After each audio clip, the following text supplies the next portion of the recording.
Welcome to another episode of Courtside's latest news, where we bring you all the hottest news in the game of basketball. Is John Collins really going to be traded? What historic feat did Anthony Edwards just achieve? Who are the Hawks honoring in their moment of silence? Plus other interesting news you should definitely not miss out on. The NBA trade deadline is the 25th of March, and several teams have tried to secure the best trades. Teams like Brooklyn Nets have successfully landed Blake Griffin from the Detroit Pistons, and the Milwaukee Bucks have also traded DJ Augustin and DJ Wilson for PJ Tucker, and Rodions Kurucs from the Houston Rockets. However, John Collins has been regularly discussed as a potential trade since the beginning of the trade season, regularly appearing in the news in a rumored move to the Timberwolves. But it appears like that move is not going to happen till the end of the season, as John Collins will be staying with the Atlanta Hawks till the season ends.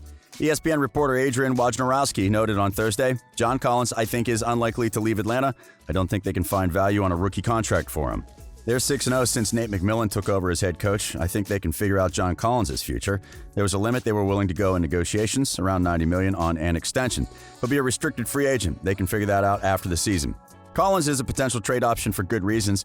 It appears like he's having another solid season. He's averaged 18 points, 1.1 blocks per game, 7.8 rebounds, and has been shooting 52.9% from the field and 37.3% from the threes. Also, Collins has shown perfect athleticism and great defense in his last few games, establishing him as one of the best players on the Atlanta team. Why then is moving him an option for the Atlanta Hawks? First of all, when the season ends, Collins will become a restricted free agent at the end of the season, and as you already know, this would give Collins the power to negotiate the terms of his trade with any team during the free agency period. The player understands how good he is and is willing to listen to significant offers at the end of the season.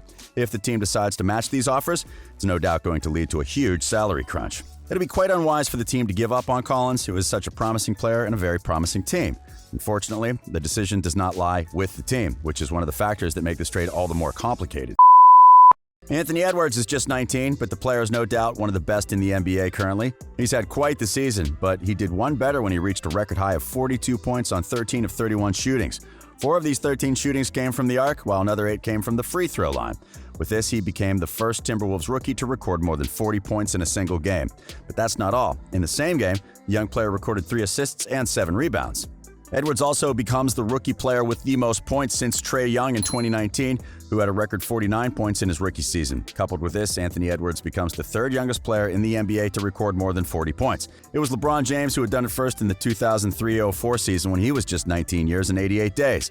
In 2007 and 8, Kevin Durant became the second youngest player to do it at the age of 19 years and 200 days. Now, the third spot goes to none other than Anthony Edwards, who joined this trinity at 19 years and 225 days. However, this gets even more interesting. In his last 3 games, Edwards has accumulated a total of 105 points. With this, he sets the record for having the most points in a 3-game span by a Timberwolves rookie. Before now, the record was held by Andrew Wiggins, who had a record 84 points from April 7, 2015 to April 10, 2015. Anthony Edwards isn't just breaking rookie records, he is now just inches apart from breaking the record set by Karl Anthony Towns, who recorded 108 points in 3 games. The last Timberwolves player to do it within a single season has remained Towns, who reached a record of 107 points in 3 games, which played from January 22, 2020. In addition to this, Edwards is also the first rookie player to score more than 40 points in a game since Grayson Allen did the same in 2019 as a rookie, scoring 40 against the LA Clippers. Since the Timberwolves coach has replaced Chris Finch, the 6'4" guard has become a beast on the court, averaging 24.7 points, 5.8 rebounds, and 2.3 steals. He also has maintained an improved shooting of 41.9% from the field. The player said after the record-breaking game on Thursday, "I put in the work, I work in the dark, it should come to the light." The coach has also added that Anthony Edwards is blooming just at the right time.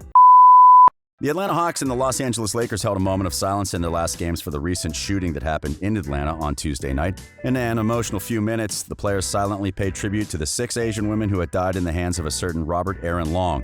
On the 16th of March, Aaron Long, who was just 21 years old, went on a shooting spree that resulted in the death of 8 people, 6 of which were Asian women. Officials have refused to label this a race-motivated crime, with one sheriff saying that he believes sex addiction was the driving force behind this crime. But Asian community leaders wouldn't have any of this. They have argued that since the gunman targeted spas that were run by Asians, his intention was clear: he wanted to kill Asians. Interestingly, the LA Lakers aren't buying the explanation put forward by the sheriff's office. The team in their statement mentioned that this was nothing but hate crime against a race. In their Thursday game against the Charlotte Hornets, the team held a moment of silence for the dead victims.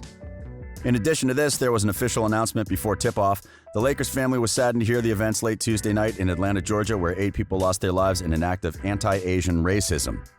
As an organization, the Lakers stand in solidarity with the Asian Americans and Pacific Islanders community and are committed to taking action towards being a part of the change we want to see take place.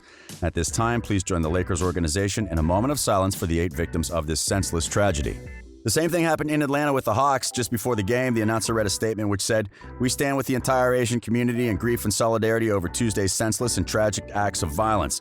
Independent of the motivations, racist and gender-based crime have absolutely no place in our society, and we are committed to being an ally to communities in need. Please join me in a moment of silence in memory of those whose lives were lost on Tuesday. We hope that the souls of these 8 victims will rest in peace."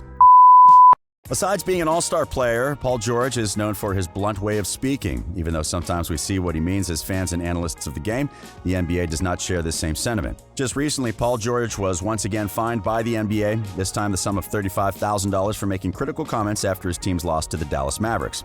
During the Clippers game with the Mavericks, George grew frustrated over the fact that he was constantly attacked in the paint, but the officials failed to make any foul calls. After the match, George said his conversations with the officials during play was nothing but a bunch of lies. "Can't go too much further than that. It's a bunch of lies," George said after his team's 105-89 loss to the Mavericks. "They know what's going on. We're putting a lot of pressure at the rim.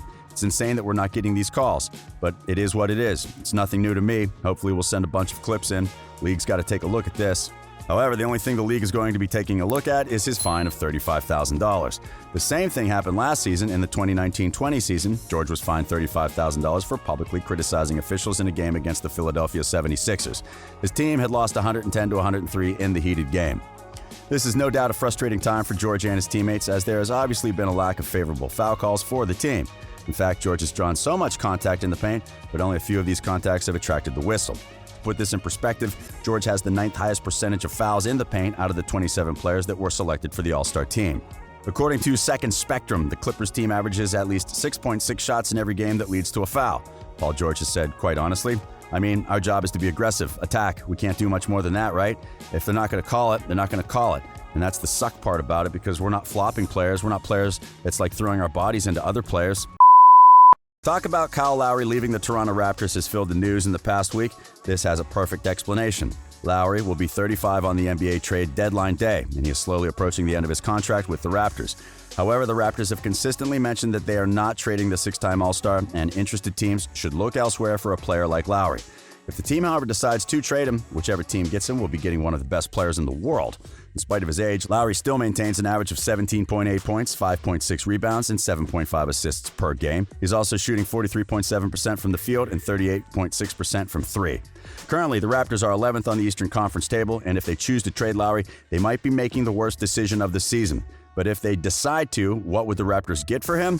He currently plays on a $30.5 million salary. How many teams will be able to easily afford that? Also, if they decide to re-sign him on a new contract, what would this mean for Kyle Lowry financially? For now, nobody knows if the team plans on keeping him past 2021 or just till the end of the season. Will he stay with the Raptors for longer than we envision? Nobody knows. We would simply have to wait and see. That's all for today. We are Courtside.